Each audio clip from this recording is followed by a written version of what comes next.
Kita akan membahas tentang isi kandungan surat Al-Lail ayat 1-11.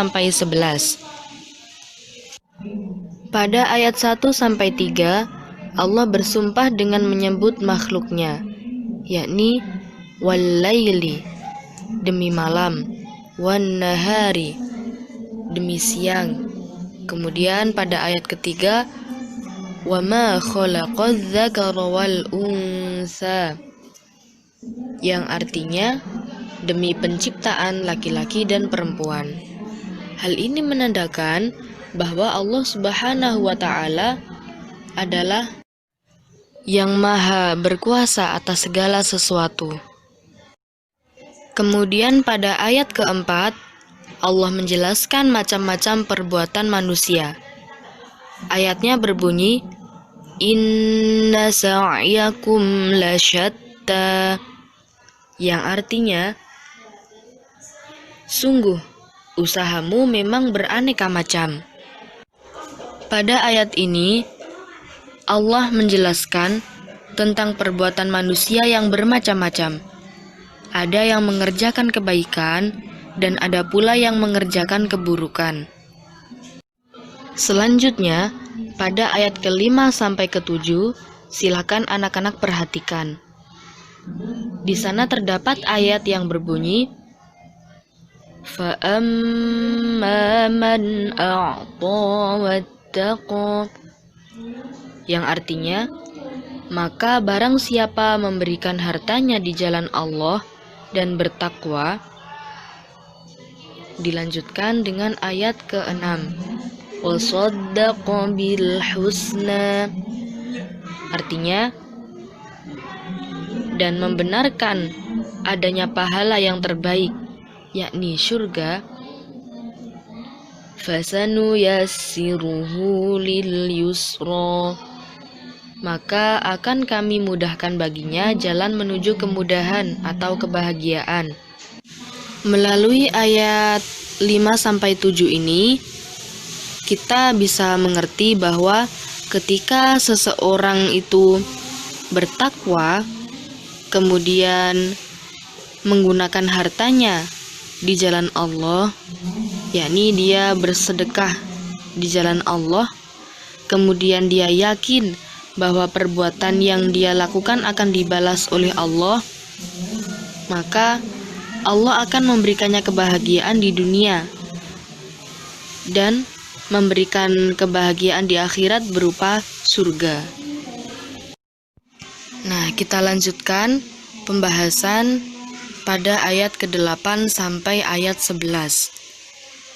Ayat ke-8 berbunyi, wa amma man bakhila wastaghna, yang artinya, dan adapun orang yang kikir dan merasa dirinya cukup atau tidak perlu pertolongan Allah. Kemudian dilanjut dengan ayat 9, wa kadzdzaba bil husna, yang artinya serta mendustakan pahala yang terbaik.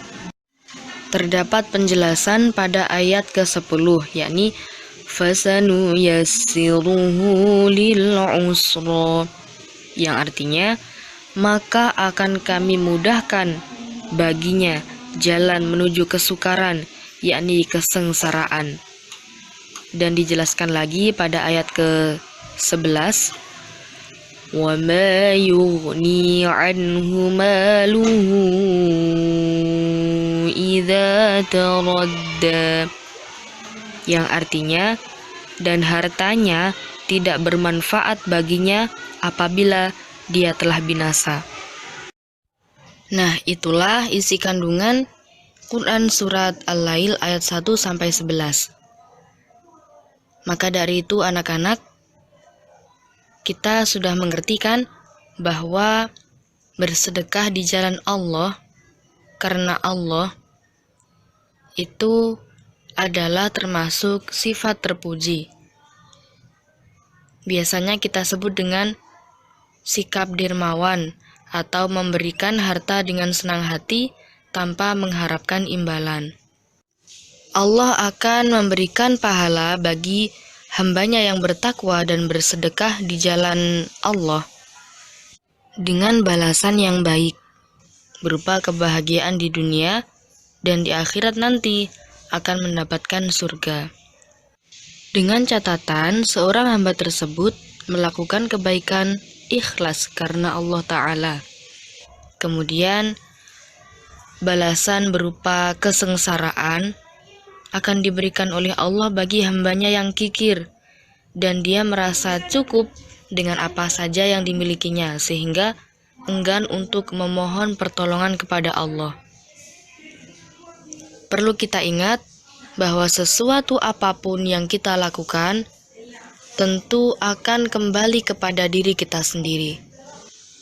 Jangan enggan untuk menolong sesama, dan jangan enggan untuk memohon pertolongan kepada Allah, karena sesuatu apapun yang kita miliki di dunia ini, semuanya hanyalah titipan dari Allah Subhanahu wa Ta'ala.